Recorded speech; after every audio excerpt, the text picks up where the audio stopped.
Na nossa vida, continuamente somos ou lidamos com situações difíceis, complicadas, mas talvez nenhuma ou uma prova tão difícil como essa de Maria. Como eu disse no início, Maria certamente tinha os seus planos, tinha os seus sonhos, estava prometida em casamento. Para a cultura judaica já significava que ela já tinha um compromisso sério com José. Mais do que nós entendemos como noivado, Maria só esperava ser de José, morar com José, esperava que José a buscasse para que eles tivessem uma vida de marido e mulher, uma vez que já estava prometida em casamento, já era de José. Portanto, mesmo se Maria se apresentasse grávida de José, não seria escândalo, problema algum, porque o noivado, na cultura judaica, já implicaria ser toda do esposo, e o esposo da esposa. Só esperam, ou esperaria, de fato, José vir buscar e selar esse compromisso. Portanto, Maria pensou, quis que se realizasse o projeto de Deus na sua vida. Em primeiro lugar, realizar a vontade de Deus era tudo que Maria buscava. Nós bem sabemos que ela foi preservada de todo o pecado, do pecado original. Ela foi desde sempre preparada para ser a mãe do Salvador. Em tudo, Maria pensava, agia, em tudo ela realizava as coisas pensando na vontade de Deus. É como se a vida dela fosse uma constante oração. Assim como muitas vezes nós paramos para rezar, Maria fazia do seu dia a dia uma constante oração a Deus. E é claro que quando ela está diante do anjo, que anuncia que ela seria a mãe do Salvador, diz a Escritura que Maria ficou perturbada com aquela saudação. Ora, no Antigo Testamento a gente vê várias vezes o anjo anunciando, chamando as pessoas para uma missão, e normalmente a pessoa é chamada pelo nome. Deus nos conhece, sabe daquilo que nós precisamos, e Ele nos chama pelo nome. Ele sabe que nós somos capazes de realizar a sua vontade, porque Ele nos chama, Ele nos capacita e Ele nos envia. Portanto, às vezes que a gente diz não a Deus, nós estamos impedindo a obra dele acontecer, porque nós não estamos acreditando na graça de Deus em nós. Não é acreditar que você seja ou não capaz de realizar algo, é você deixar de acreditar toda vez que você diz não na graça de Deus em você. Você pode ser convidado para fazer tantas coisas que você, humanamente, possa pensar, não, mas eu não consigo, não sou capaz. Humanamente pode ser, mas a graça de Deus em nós realiza maravilhas. Porque, como diz a Escritura, para Deus nada é impossível. Não é uma coisa ou outra, nada é impossível para Deus e para aquele que crê. Maria então se abandona totalmente, ela numa confiança cega, porque ela sabe que para Deus nada é impossível. Mas e os seus planos? E o seu casamento? E o seu José? E a sociedade? Quem de nós aqui, em algum momento não pensa, mas se eu fizer isso, o que vão falar de mim? Mas se eu escolher por isso, como que eu vou explicar lá em casa? Mas se eu fizer tal coisa, como é que as pessoas vão entender se eu de repente fizer uma escolha que vá contra a lógica do mundo? E normalmente aquilo que Deus nos pede vai contra a lógica do mundo mesmo, porque Ele quer que nós deixemos as coisas do mundo para abraçar as coisas de Deus. Usar o mundo, mas amar a Deus. Fazer uso das coisas, mas colocar Deus em primeiro lugar. Isso, ou esse, é o nosso chamado e o nosso compromisso. Maria então fica perturbada, porque o anjo diz: alegra-te, cheia de graça. Não chama pelo nome, diz já que ela é bem-aventurada, ela é cheia de graça. Maria já estava preparada para ser a mãe do Salvador. Maria, ao dizer o seu sim, ainda com medo, ela pergunta: mas como? Como é que eu vou fazer isso? Eu vou ser mãe do Salvador? O anjo diz: o Senhor viu graça diante de ti, porque você foi preparada para ser a mãe do Salvador. E nesse momento, Maria entende que talvez toda a sua espera, toda a sua vida de oração, todo o seu querer ser de Deus, naquele momento, iria ser realizado. E hoje nós devemos entender com mais propriedade o que significa, como esse tema do 5º dia dessa novena nos propõe, com Maria revestir a família com a palavra. Não é como Maria, não basta ser como Maria, nós devemos agir com Maria, ser Maria e pedir que ela caminhe conosco. Porque parece que se disséssemos como Maria, nós fizemos uma experiência, pedimos para que a graça de Deus em nós viesse como foi, e Ele encontrou a graça diante de Maria, mas parece que Maria ficou lá e agora eu caminho por conta. Não, é com Maria. Com Maria devemos continuar a nossa caminhada, com ela devemos dar espaço na nossa vida e no nosso coração, para que as suas virtudes sejam as nossas, e a gente possa pedir isso, mas também que ela caminhe com cada um de nós, que ela venha com seu manto sagrado cobrindo também a nossa família, que está tão ameaçada, tão sucateada, tão pisada por essa sociedade que acha que pode descartar tudo e todos. E a família hoje para nós é um sustento, é uma base sólida. Quem daqui, em algum momento, nunca pensou ou ousou fazer algo da vida, porque sabe que se você cair, você volta para o seu porto seguro. Se você errar, você tem a quem recorrer. Por quê?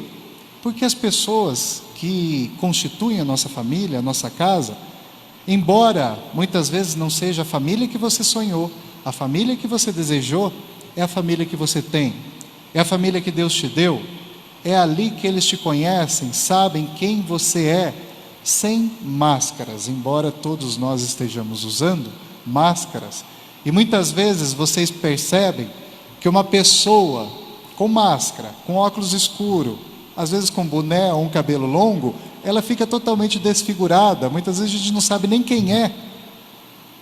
E é dessa forma, muitas vezes, que a gente age no mundo, mascarados, com o querer ser outra pessoa, e diante dos nossos familiares, nós não conseguimos usar máscaras, porque eles conhecem, eles sabem quem nós somos de verdade.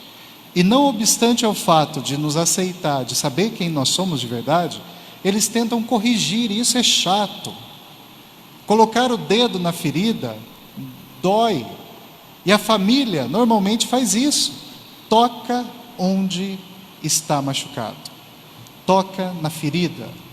E é aí que nós devemos entender que a graça que Deus nos dá, ou essa instituição que todos falam, muitos falam, que é uma instituição falida, é para muitos de nós o único sustento, a única base, a única segurança que nos resta numa sociedade tão fragmentada, tão esquecida, tão abandonada. por tantos outros interesses, sabendo que na sua família, muitas vezes, nós fazemos por amor, sem esperar nada em troca, enquanto que o mundo espera sempre de você algo em troca, espera sempre de você uma recompensa. Mas alguém pode me dizer, mas padre, na minha família não é assim, porque a gente tem que viver a outra parte do tema. Com Maria, revestir a família com a palavra. Maria, no anúncio do anjo, ela foi revestida da palavra de Deus. Então ela foi totalmente preservada das coisas e ataques do mundo, porque é a palavra de Deus que encarna, é a palavra de Deus que se faz homem, é a palavra de Deus que cuida dos detalhes, é a palavra de Deus que fortalece Maria, que impulsiona Maria, que faz com que ela seja mãe do Salvador, mãe da igreja, mãe de cada um de nós, por forças próprias? Não, pela ação do Espírito Santo de Deus. E é nesse momento então que nós entendemos ela dizer: eis aqui então a serva, a escrava do Senhor, faça-se em mim segundo a tua palavra. Que nós possamos, com Maria, responder a mesma coisa: Senhor, faça-se em mim segundo a tua palavra. Me reveste, portanto, da tua palavra, me livra de todo mal, me protege dos ataques das pessoas, do demônio, da maldade, do ciúme, da inveja. Reveste a minha casa, a minha família. Então, se você fala para mim, mas a minha casa, a minha família, as pessoas não são assim, porque elas não foram ainda revestidas da palavra de Deus. Elas não colocaram, portanto, Deus em primeiro lugar. Eu sempre digo, no momento do matrimônio, do sacramento do matrimônio, naquele momento já não são dois, mas nós devemos pensar na presença de Jesus no meio. É marido e mulher e Jesus ali no meio. Onde dois ou mais estiverem reunidos em meu nome, Jesus diz: eu estarei no meio deles. E na casa e na família já são dois ou mais. É esposa, são os filhos, avós, enfim, tantas pessoas. Agora eu pergunto, se Jesus não está ali, a culpa é de quem? Se a graça não é encontrada na família, a culpa é de quem? Se nós não vemos a família como um porto seguro, um apoio, quem é que você levou para a tua casa? A maldade, a inveja, o ciúme, a divisão, a concorrência? Ou você levou a presença de Jesus? Você promove a presença de Jesus? Basta você pensar se na tua estante você tem uma Bíblia toda empoeirada na mesma página que você nunca abriu, ou só abriu uma vez para colocar a Bíblia de enfeite, mas você não lê e principalmente não vive a palavra. Do que adianta? A Bíblia não é amuleto para ficar lá diante da porta de entrada da casa, dura, e muitas vezes as pessoas abrem em foto. Desde quando tem foto em Bíblia?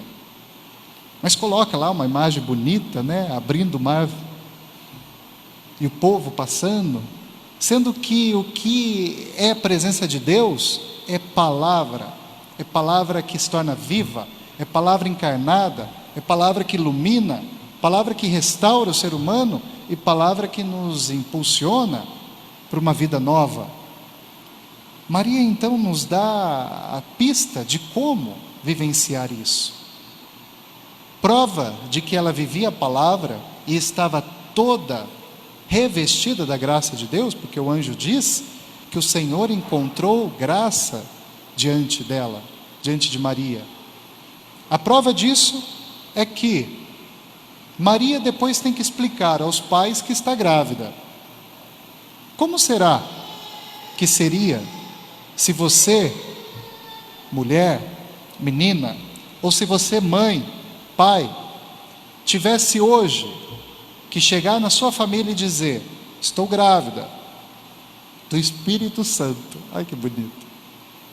Como que você reagiria? Você conhecendo a tua filha, você conhecendo o mundo, você conhecendo quem ela frequenta, será que você estaria na paz e diria: que bênção, filha, vamos acolher esse teu filho que vem do alto? Ou será que seria diferente? Por quê? Maria foi preparada. Joaquim e Ana sabiam quem ela era, sabiam das suas virtudes, conheciam o seu caráter. Maria construiu, através das suas atitudes, uma imagem forte, com autoridade. Diante de José, o anjo aparece, o anjo diz como ele deveria cuidar, zelar de Maria. E sempre revestida da palavra, Maria em nenhum momento teve dúvidas. Mas Senhor, e se eu for apedrejada? Mas Senhor, e se brigarem comigo? Mas Senhor, como que eu vou explicar isso para minha mãe? Mas Senhor, eu estou noiva, como que eu vou dizer para o meu marido que agora eu estou grávida? Questões muito mais graves do que muitas coisas que a gente enfrenta, que a gente passa, e a gente tem medo, e a gente fica, mas e se? E a gente acaba não se lançando, não permitindo com que a graça de Deus aconteça na nossa vida. Vamos nos lançar, deixar ser revestido pela palavra. É a palavra que nos chama, que nos impulsiona, mas é a mesma palavra que nos capacita, nos protege, nos guarda, nos livra de todo mal. É a mesma palavra que vai nos defender, vai mostrar outros caminhos e vai mostrar soluções que nós jamais ousaríamos pensar, porque é Deus que realiza tudo em todos. Que possamos então ver Maria como esse modelo, que possamos caminhar com Maria, que possamos revestir a família, todos da nossa casa, com a palavra de Deus, que não mente, que não engana, que não nos trai, porque a palavra humana trai. A pessoa fala te amo e ela pode mudar. A pessoa diz que é para sempre, mas o sempre dela não é para sempre, é curto, de curta duração. A gente espera ser feliz para sempre, mas muitas vezes ser humano, como de costume, nos decepciona, nos frustra, mas Deus jamais. Façamos então essa escolha, deixemos a palavra encontrar eco no nosso coração e na nossa vida, e como Maria, dar um sim concreto, real à vontade de Deus. Façamos essa escolha primordial de Deus e deixemos o Espírito Santo nos guiar, nos conduzir, nos dar força e coragem necessária para continuar a nossa caminhada. Louvado seja o nome de nosso Senhor Jesus Cristo. Para sempre Ele seja louvado.